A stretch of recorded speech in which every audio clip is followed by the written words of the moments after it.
Avez-vous déjà eu l'impression que, malgré tout l'amour, la compréhension et la patience que vous lui témoignez, il s'en va? C'est ainsi que commence l'histoire de Louisa. Ce n'est pas une histoire d'amour ou de vengeance. C'est une histoire d'éveil, de transformation, de retour à soi-même.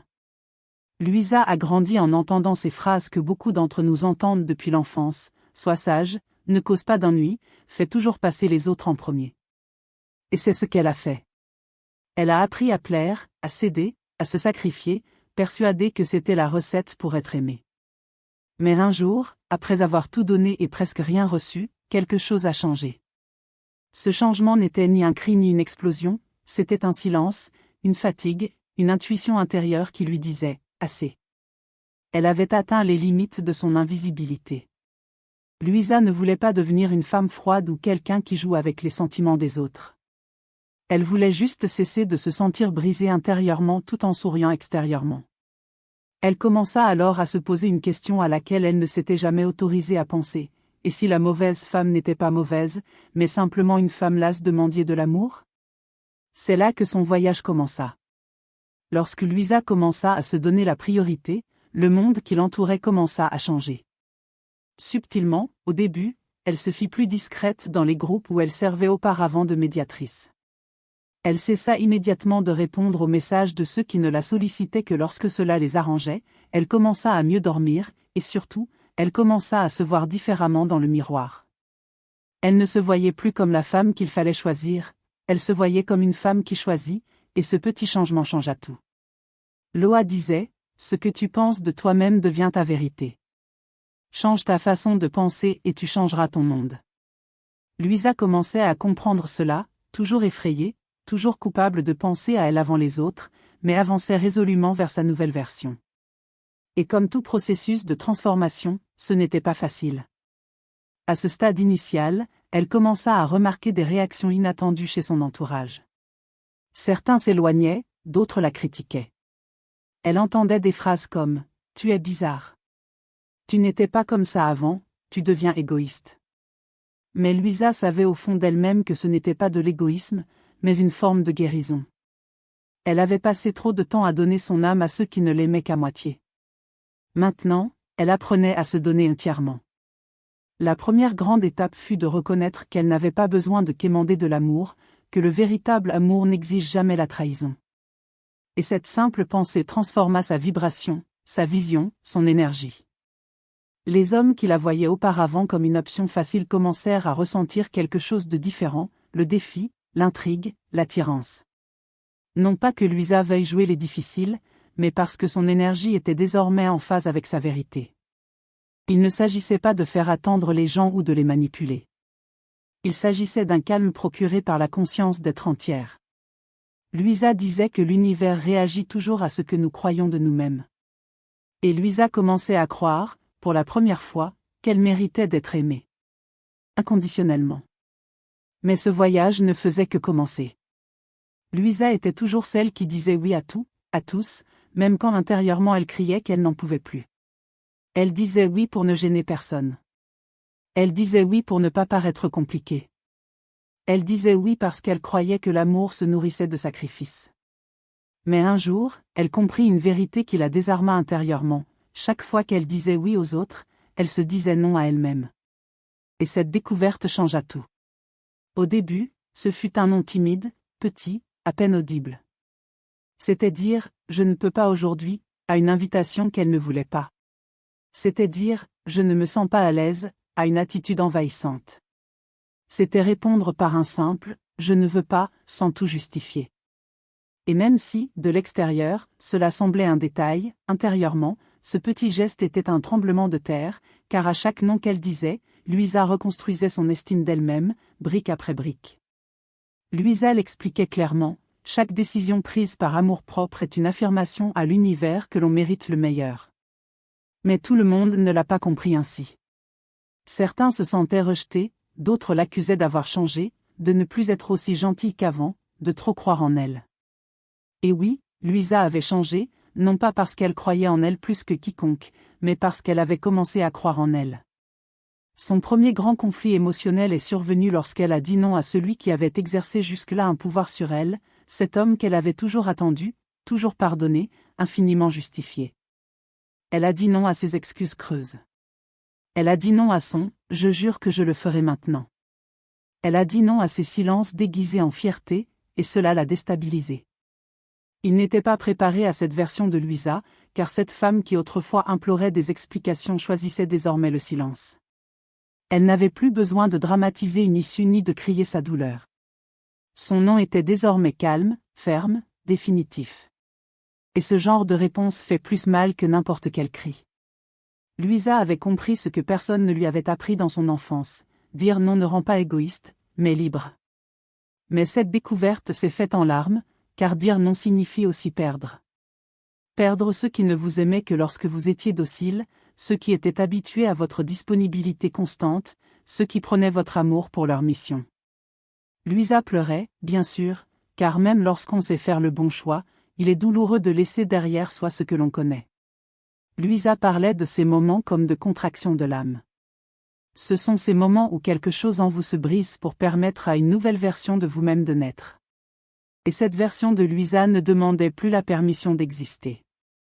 Elle commença à remarquer quelque chose d'étrange, plus elle s'affirmait, plus elle devenait magnétique. Elle ne répondait plus aux messages avec anxiété. Elle ne comblait plus les vides avec des mots doux et ne cherchait plus désespérément à être vue. Et cela générait une tension sourde, car lorsqu'une femme commence à se respecter, elle force l'autre homme à prendre la relève ou à partir. Le même homme qui l'ignorait auparavant commença à la solliciter plus fréquemment. Des messages soudains. Des appels inattendus juste pour prendre de ses nouvelles. Mais Louisa n'était plus la même.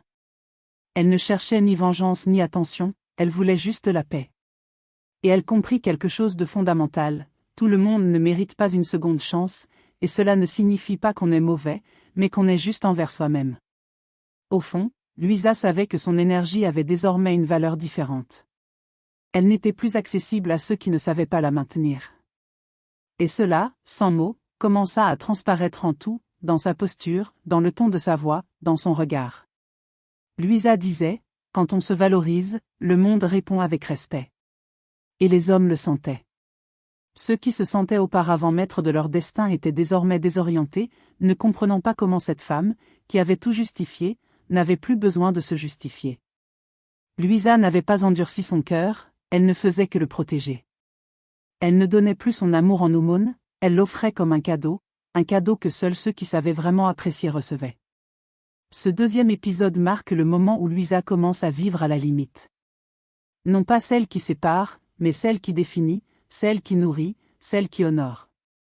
Et vous, qui écoutez cette histoire, vous vous demandez peut-être, que se passe-t-il quand je commence à dire non ? Ce qui se passe, c'est que votre monde se réorganise.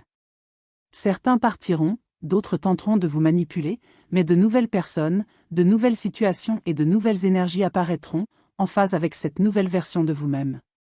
Car la femme qui apprend à dire non cesse d'être une victime et devient une créatrice. Et ça, c'est irrésistible. À ce stade de son parcours, Louisa avait appris à dire non, à fixer des limites et à cesser de se justifier pour s'intégrer à la vie d'autrui.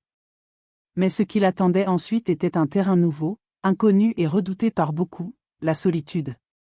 Pour la première fois, elle n'avait plus de messages à répondre ni d'appels pour la retenir émotionnellement. Aucune promesse ne la faisait attendre. Il n'y avait qu'elle-même et un écho intérieur qui l'effrayait autrefois, mais qui devenait désormais un espace sacré. La solitude, celle qu'elle cherchait si souvent à éviter, commença à lui révéler des vérités qu'elle n'avait jamais entendues auparavant. Car le silence, lorsqu'il n'est pas craint, devient un miroir. Louisa se regarda avec honnêteté, sans filtre, sans excuse, sans désir de plaire. Elle affronta son reflet, non seulement dans le miroir physique, mais aussi dans le miroir émotionnel. Et là, elle découvrit quelque chose qui la bouleversa. Ce n'était pas qu'elle n'avait pas été aimée, c'était qu'elle ne s'était pas aimée elle-même en premier.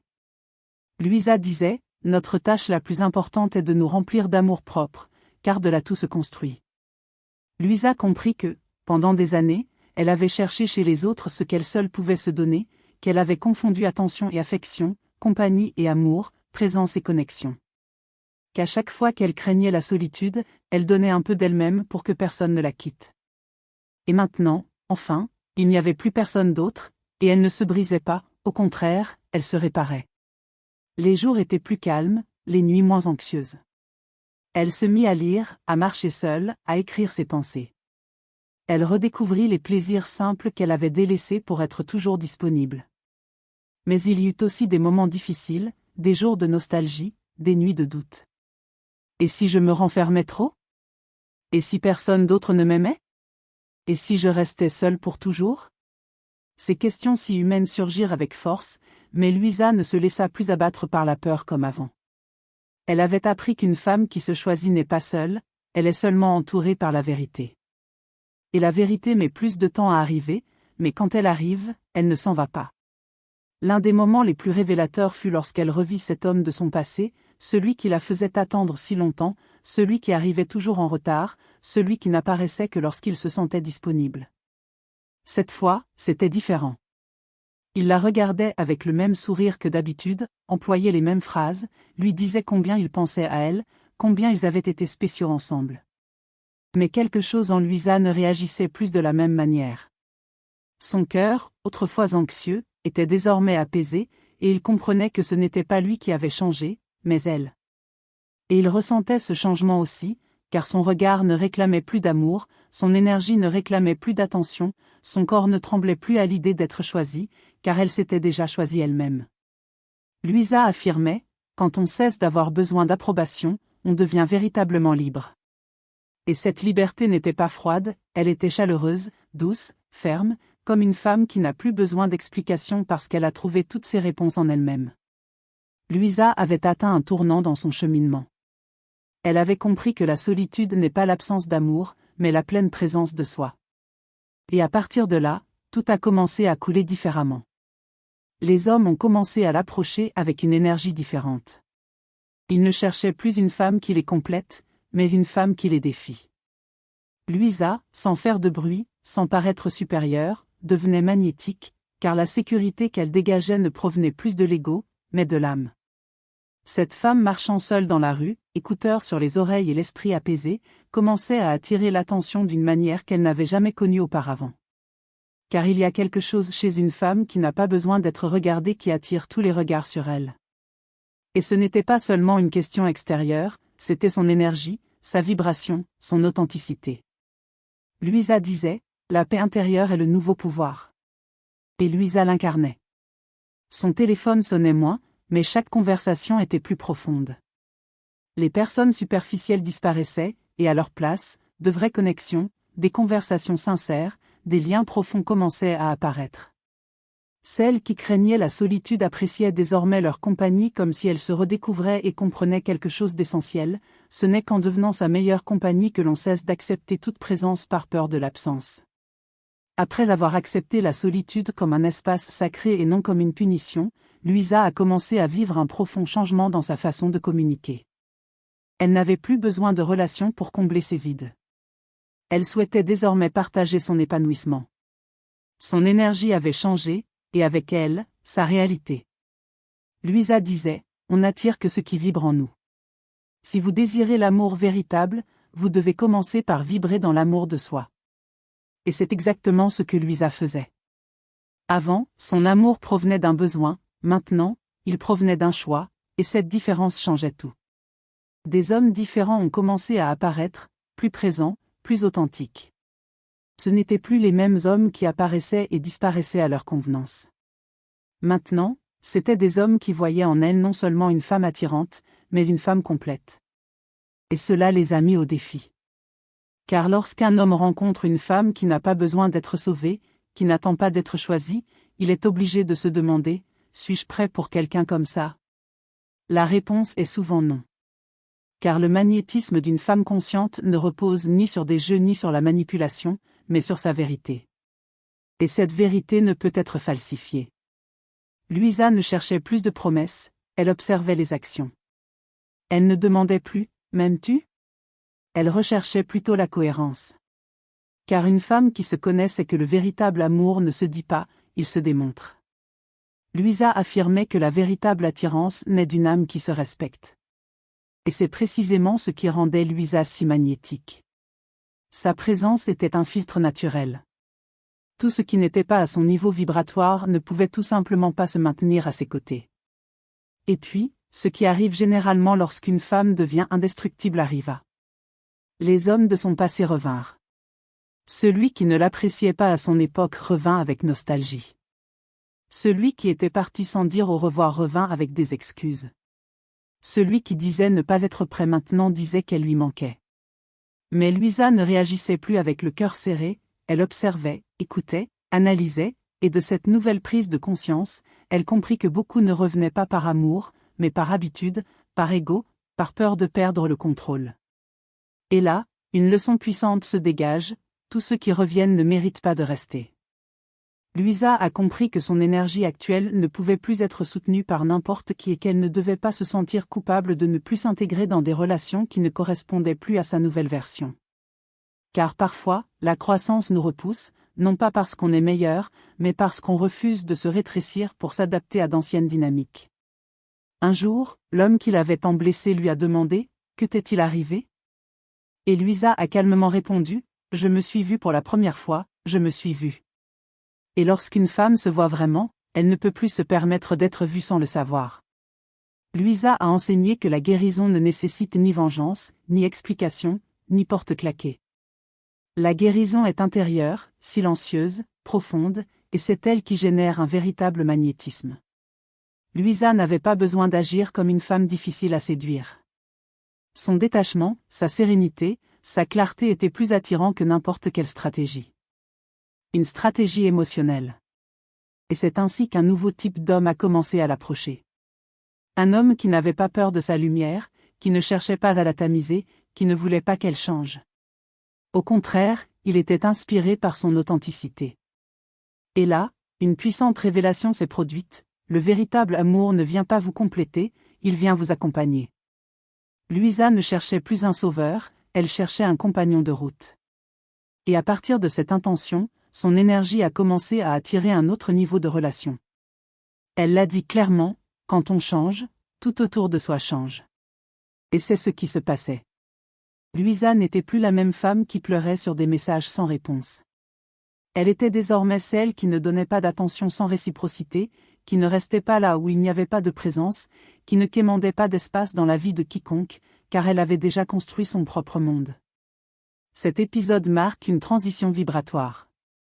C'est le moment où une femme cesse de courir après l'amour et commence à marcher si fermement que l'amour se sent obligé de la rattraper. Car une femme qui s'aime n'attend pas, elle avance. Et lorsqu'elle avance, son magnétisme n'a besoin ni de mots, ni de peau exposée, ni de stratégie, sa seule présence suffit à ébranler les structures internes de ceux qui l'entourent.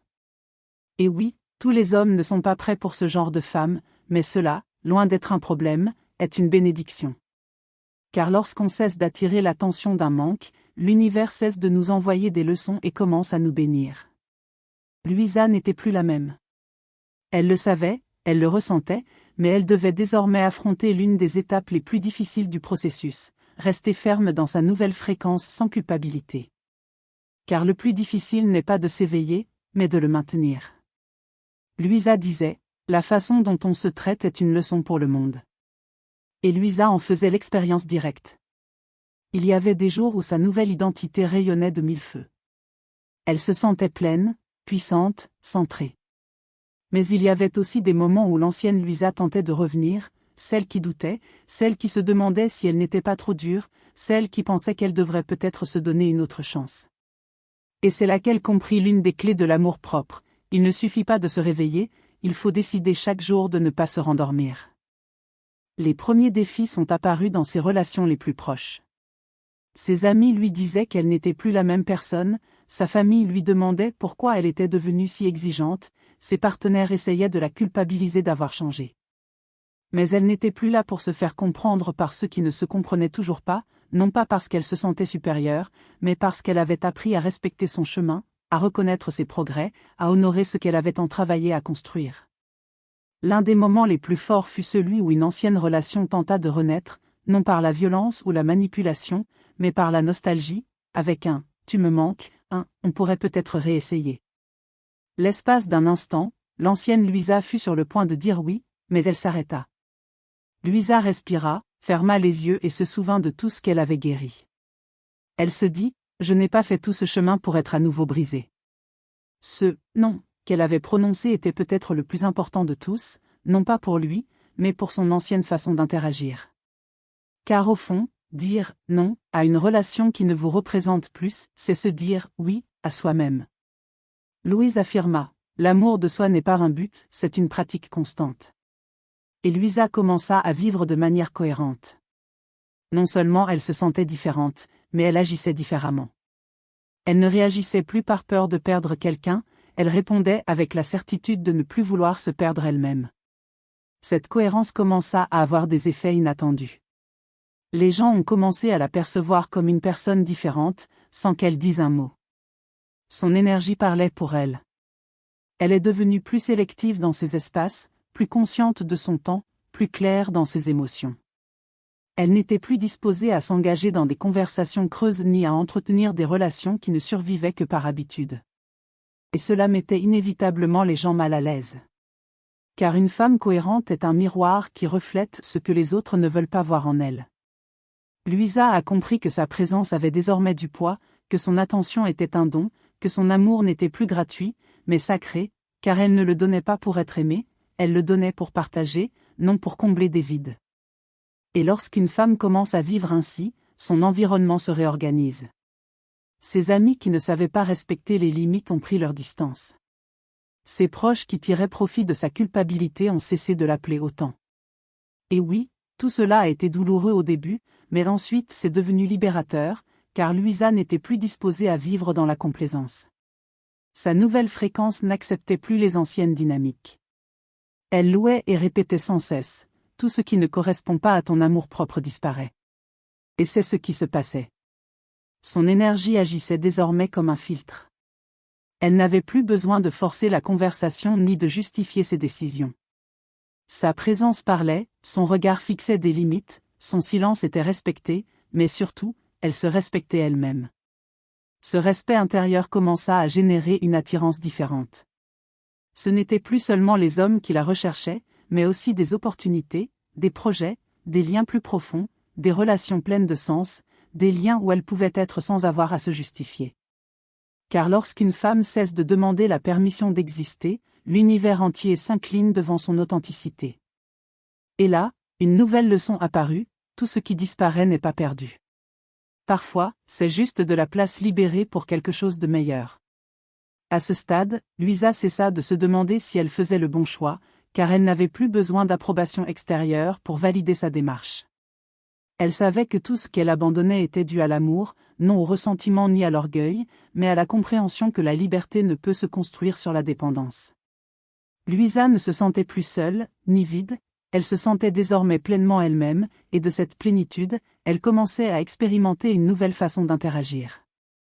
Se connecter non seulement aux autres, mais à la vie. Elle avait connu le silence, le détachement, la peur, la culpabilité, mais aussi le calme, la révélation, la fermeté et la clarté.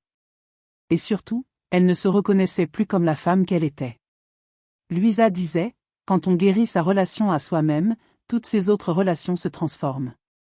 Et c'est exactement ce qui se passait. Il ne s'agissait plus de résister au passé ni de prouver quoi que ce soit à qui que ce soit. Louisa vivait, tout simplement, et sa vibration, désormais claire et ferme, attirait des situations, des personnes et des expériences qui lui semblaient auparavant inaccessibles. Un jour, sans l'avoir cherché, elle rencontra quelqu'un de différent. Il n'était pas parfait, mais il avait quelque chose sur lequel elle ne transigeait plus, une présence authentique. Un homme qui ne jouait pas avec son temps, qui ne confondait pas intérêt et ingérence, qui ne disparaissait pas lorsqu'elle refusait, un homme qui, au lieu d'être effrayé par sa force, la respectait. Et pour la première fois, Louisa ne se sentait plus obligée de prouver sa valeur, car sa valeur n'était plus en jeu. Elle ne se demandait plus comment ne pas se tromper, elle pensait à rester elle-même, quoi qu'il arrive. Louisa affirmait, « Ce que vous pensez de vous-même détermine ce que vous acceptez des autres. » Et cela définissait tout. Louisa n'avait plus peur de paraître trop intense, trop exigeante, trop claire, car elle comprenait que ceux qui vous aiment dans votre version la plus authentique n'en attendent pas moins de vous, mais davantage de ce qui vous rend unique. Ce qui avait commencé comme un douloureux processus de séparation se révélait désormais comme une transformation divine. La femme qui autrefois suppliait choisissait. La femme qui autrefois s'expliquait s'exprimait. La femme qui autrefois se faisait petite s'épanouissait. Et les hommes le remarquaient. Même ceux qui ne savaient pas nommer leurs sentiments le sentaient dans l'air. Une femme qui n'a pas besoin d'être conquise, car elle vit déjà dans la conquête d'elle-même. Elle ne recherchait pas la flatterie. Elle n'avait plus besoin de se sentir désirée pour se sentir précieuse, car elle avait appris que la véritable attirance ne naît pas du besoin, mais de la cohérence, de ce mélange magique de douceur et de limite, d'ouverture et de jugement, de présence et de détachement. Ce mélange qui, sans le vouloir, en laissait plus d'un sans voix.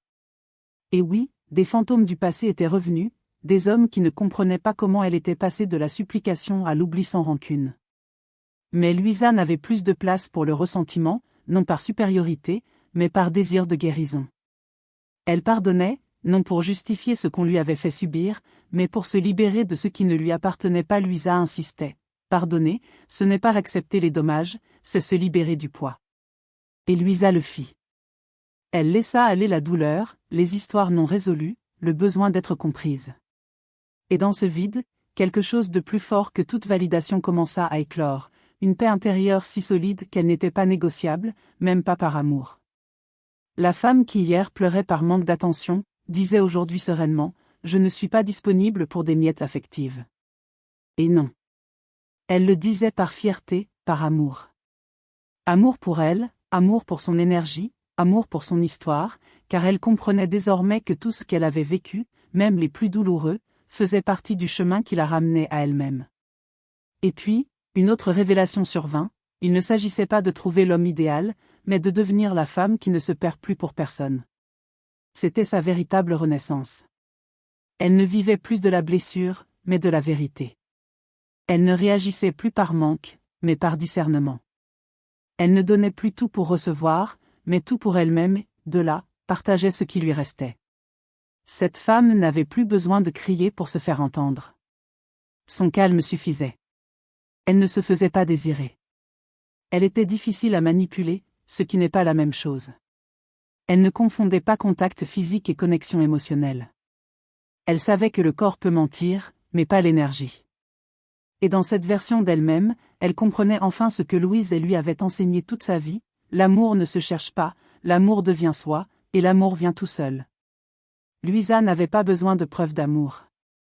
Elle ne voulait pas de promesses éternelles, elle voulait une présence réelle, de la réciprocité, du respect. Et si cela n'était pas possible, elle n'entrait pas en conflit, elle s'éloignait simplement, car elle savait désormais que s'éloigner est aussi une façon de s'aimer. Louisa n'attendait plus d'explications, de messages, de promesses, ni d'amour mitigé. Elle avait cessé de vivre dans l'anticipation et avait appris à vivre de l'intérieur. Et dans cet espace intime, où il n'y a plus de masques ni de défauts, une femme devient invincible. Loa disait, quand on se guérit, on change non seulement sa vie, mais aussi celle de tous ceux qui nous entourent. C'est ce que Louisa vivait. Sa présence était devenue une révolution silencieuse. Elle n'avait pas besoin de crier pour se faire entendre. Son calme imposait le respect, sa cohérence suscitait l'admiration, et sa façon d'être au monde, sans complexe, devenait magnétique. Il ne s'agissait plus d'attirer qui que ce soit, mais de ne se perdre pour personne. Et cela, dans un monde qui nous a appris à quémander l'amour, est radical. Le plus beau, c'est que, sans le vouloir, Louisa a commencé à inspirer. D'autres femmes amies, collègues, même des inconnus ont commencé à remarquer quelque chose de différent chez elle. Elles lui ont demandé, « Que as-tu fait? Es-tu amoureuse? As-tu changé de look ?» Et elle a souri, car ce n'était rien de tout cela, c'était quelque chose de plus profond. Elle avait cessé de se trahir. Et lorsqu'une femme cesse de se trahir, son énergie devient si cohérente qu'il est impossible de ne pas la remarquer. Elle n'avait plus besoin de contrôler, de vérifier, ni de quémander. Sa vibration faisait tout le travail. Louisa est devenue une femme qui répond non pas par peur, mais par vérité. Elle ne recherche pas la validation, car elle s'est déjà validée. Elle ne rivalise pas, car elle sait que sa valeur ne se mesure pas par comparaison. Elle ne reste pas là où il n'y a pas d'évolution. Elle ne cède pas s'il n'y a pas de réciprocité. Louise enseignait que tout ce que nous acceptons du monde extérieur est le reflet de ce que nous pensons mériter. Louisa n'acceptait plus moins, car elle ne se croyait plus inférieure. Et ce changement, bien qu'invisible, était bouleversant. L'homme qui l'avait autrefois tenue fermement dans le creux de sa main la voyait désormais comme une énigme, non par froideur, non par orgueil, mais parce qu'elle ne tournait plus autour de lui. C'était désormais lui qui se demandait si elle méritait sa paix. La femme qui avait craint d'être oubliée comprenait désormais une grande vérité: le réel n'a pas besoin d'être forcé, et ce qui est perdu libère de l'espace. Elle n'avait plus peur de perdre qui que ce soit, car elle ne voulait plus être là où elle devait se battre pour être vue. Et là, dans cette tranquille certitude, Louisa devint inoubliable, non pas pour son corps parfait, ni pour sa difficulté, mais pour être devenue une femme accomplie. Loa disait: on ne peut pas vraiment aimer si on ne s'aime pas soi-même d'abord. Et cette phrase était devenue son mantra. Le plus puissant, c'est que Louisa n'avait pas changé pour plaire à qui que ce soit. Elle avait changé pour ne plus se faire de mal. Et cette authenticité, ce « je suis comme ça et c'est comme ça que je me respecte », avait plus de pouvoir d'attraction que n'importe quelle technique de conquête. Car dans un monde où chacun cherche à combler des vides, une femme qui n'a pas de vide à combler devient lumière, et n'importe quel homme ne peut pas entretenir cette lumière. Mais cela ne l'affectait plus, car Louisa avait appris qu'elle n'avait pas besoin d'être comprise par quelqu'un qui ne s'était pas encore éveillé. Elle continuait d'avancer d'un pas ferme, avec un sourire serein, le cœur qui ne saignait plus. Elle rayonnait, et c'était là le véritable don. Nul besoin qu'on se souvienne d'elle avec drame. On se souviendrait d'elle pour son énergie, pour l'estime qu'elle avait pour elle-même, pour son amour sans se perdre, pour sa capacité à dire adieu sans perdre sa tendresse. Car une femme qui s'est vraiment choisie laisse une trace qu'aucun ego n'oublie. Et s'il te demande pourquoi tu as changé, dis-lui simplement la vérité: je me suis réveillée. Louisa nous a laissé un héritage. L'acte d'amour le plus puissant est de s'aimer si profondément qu'on n'accepte plus d'être aimé superficiellement. Et c'est ce que Louisa incarnait aujourd'hui. C'est la fin de son voyage, mais pour toi, cela peut être le début du tien, car il n'y a pas de retour en arrière après s'être connue avec amour.